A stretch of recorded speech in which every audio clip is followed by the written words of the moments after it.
Hi guys, അപ്പോൾ നമ്മൾ ഓണസദ്യയിലെ വിഭവങ്ങളുടെ വീഡിയോസ് ചെയ്യുന്നുണ്ടല്ലോ. അപ്പോൾ ആദ്യം നമ്മൾ ചെയ്തിരുന്നത് എരിശ്ശേരി ആയിരുന്നു കേട്ടോ. അപ്പോൾ രണ്ടാമത്തെ റെസിപ്പിയാണ് നമ്മളെ ബീട്രൂട്ട് പച്ചടി ഇല്ലാണ്ട് എന്ത് ഓണസദ്യ അല്ലേ. അപ്പോൾ നമുക്ക് ബീട്രൂട്ട് പച്ചടിയുടെ റെസിപ്പി നോക്കാം. അപ്പോൾ ആദ്യം തന്നെ നമുക്ക് ബീട്രൂട്ട് ഒന്ന് ചെറുതാക്കി അരിഞ്ഞെടുക്കാം. അപ്പോൾ അടുത്തതായിട്ട് നമുക്ക് ബീട്രൂട്ട് ഒന്ന് വേവിച്ചെടുക്കണം. അപ്പോൾ അതിനായിട്ട് ഒരു കല്ലെടുത്തിട്ടുണ്ട്. കല്ലൊന്ന് ജസ്റ്റ് ചൂടാക്കിയതിന് ശേഷം ബീട്രൂട്ട് ചെറുതായി അരിഞ്ഞത് ആഡ് ചെയ്ത് കൊടുത്തിട്ടുണ്ട്. അതിലേക്ക് കുറച്ച് വെള്ളം കൂടിയും ആഡ് ചെയ്ത് കൊടുക്കുക. അതുപോലെ തന്നെ ചെറിയുള്ളി ചെറിയുള്ളി അരിഞ്ഞത്, അതുപോലെ പച്ചമുളക്, ഉപ്പ് എന്നിവ ചേർത്തിട്ട് നല്ലപോലെ ഇളക്കി മിക്സ് ചെയ്തിട്ട് ഒന്ന് മൂടി വെക്കാം കേട്ടോ, അതൊന്ന് വെന്ത് വരാൻ വേണ്ടിയിട്ട്. പിന്നെ ഇടയ്ക്കൊന്ന് മൂടി തുറന്നിട്ട് ജസ്റ്റ് ഒന്ന് ഇളക്കി കൊടുക്കുക, എന്നിട്ട് പിന്നെയും ജസ്റ്റ് ഒന്ന് മൂടി വെക്കാം. അങ്ങനെ നമുക്ക് ബീട്രൂട്ട് വേവിച്ചെടുക്കാം. പിന്നെ 2 ഡേയ്സ് മുമ്പ് ഞാൻ എരിശ്ശേരിയുടെ വീഡിയോ പോസ്റ്റ് ചെയ്തിട്ടുണ്ടായിരുന്നു കേട്ടോ.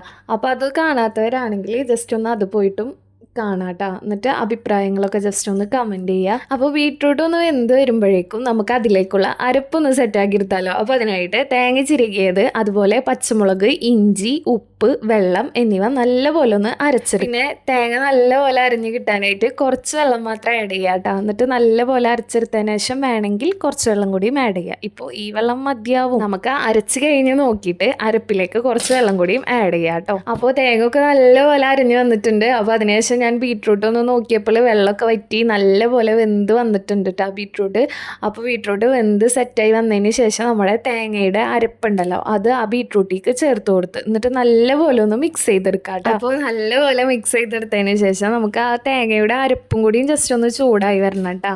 അപ്പോൾ അതിന് ശേഷം നമുക്ക് അതിലേക്ക് തൈരും കൂടിയും ആഡ് ചെയ്ത് കൊടുക്കാം. പിന്നെ തൈര് എടുക്കുമ്പോൾ ശ്രദ്ധിക്കുക, പുളി കുറവുള്ള തൈര് എടുക്കുക കേട്ടോ. അപ്പോൾ ബീട്രൂട്ടും ആ അരപ്പൊക്കെ മിക്സായി വന്നതിന് ശേഷം തൈരും കൂടിയും ആഡ് ചെയ്ത് കൊടുക്കുക.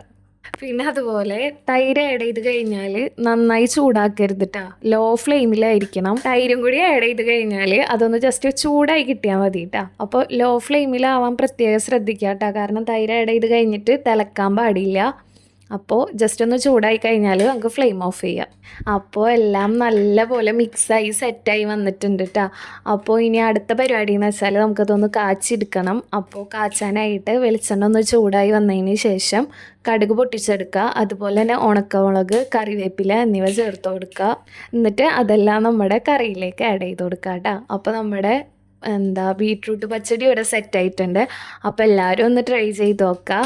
എനിക്ക് ചെറുപ്പത്തിൽ ഇഷ്ടമല്ലാത്തൊരു കറിയായിരുന്നു കേട്ടോ ബീട്രൂട്ട് പച്ചടി. കാരണം വേറെ ഒന്നല്ല, എനിക്ക് പൊതുവെ പുളി ഇഷ്ടമല്ല. അപ്പോൾ തൈര്, അതുപോലെ കോൽപ്പുളി അങ്ങനത്തെ ഐറ്റംസൊന്നും എനിക്ക് അങ്ങനെ ഇഷ്ടമല്ല.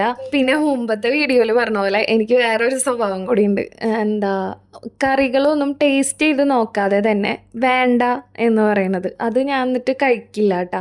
അപ്പോൾ എൻ്റെ ഫാമിലിയിൽ നിന്നായാലും ഫ്രണ്ട്സ് ആയാലും കസിൻസ് ആയാലും പറയുന്ന ഒരു കാര്യമാണ്, നീ അതൊന്ന് ജസ്റ്റ് ടേസ്റ്റ് ചെയ്ത് നോക്ക്, എന്നിട്ട് നിനക്ക് ഇഷ്ടപ്പെട്ടില്ല നിങ്ങൾക്ക് കഴിക്കണ്ട. പക്ഷെ കഴിക്കാതെ ഒരു സാധനം വേണ്ടാന്ന് പറയുന്നത് ശരിയല്ല എന്നുള്ള രീതിയിൽ പറയാറുണ്ട് കേട്ടോ. അപ്പോൾ എനിക്ക് ഫസ്റ്റ് ടൈം ഇതുപോലെ എൻ്റെ മാമിയാണ് എനിക്ക് പച്ചടി ഉണ്ടാക്കി തന്നത്. മാമി എനിക്കിപ്പോഴും ഓർമ്മയുണ്ട്, ഒരു പപ്പടവും കൂട്ടിയിട്ട് മാമി ഇതുപോലെ ചോറായിട്ട് വന്ന്. എന്നിട്ട് ഞാൻ പറഞ്ഞു, എനിക്ക് തൈര് ആഡ് ചെയ്ത കാരണം എനിക്ക് ഇഷ്ടമല്ല മാമി എന്ന് പറഞ്ഞു. അപ്പോൾ മാമി പറഞ്ഞു, നീ ഒരു പിടി കഴിക്കി, എന്നിട്ട് നിനക്ക് പറ്റിയില്ലെങ്കിൽ പിന്നെ കഴിക്കണ്ടെന്ന് പറഞ്ഞു. അങ്ങനെ മാമിയുടെ നിർബന്ധത്തിൽ ഒരു പിടി കഴിച്ചതാണ്. പക്ഷെ ഒരു പിടി കഴിച്ചതും പിന്നെ ഞാൻ ആ ചോറ് കാലിയാക്കി. അപ്പോൾ പിന്നെ ഞാൻ തന്നെ മാമിയുടെ അടുത്ത് അങ്കടയെന്ന് പറയും, മാമി എനിക്കിന്ന് ബീട്രൂട്ട് പച്ചടി ഉണ്ടാക്കി തരുമോ, എനിക്ക് അല്ലെങ്കിൽ സ്കൂളിലേക്ക് കൊണ്ടുപോകാൻ ബീട്രൂട്ട് പച്ചടി ഉണ്ടാക്കി തരുമോ എന്നൊക്കെ. അപ്പോൾ മാമി ചിരിക്കും. മാമി എന്നിട്ട് എൻ്റെ അടുത്ത് പറയും, അന്ന് ഞാൻ കഴിച്ചു നോക്കാൻ പറഞ്ഞിട്ട് നീ കഴിച്ചില്ലായിരുന്നെങ്കിലോ എന്ന് പറഞ്ഞിട്ട് ഇങ്ങനെ പറയും. അപ്പോൾ എനിക്കിപ്പോൾ ഈ പച്ചടി വെച്ചപ്പോൾ ആ ഒരു സ്റ്റോറി ഓർമ്മ വന്നിട്ട് അതാണ് ഞാനതിവിടെ പറഞ്ഞത്.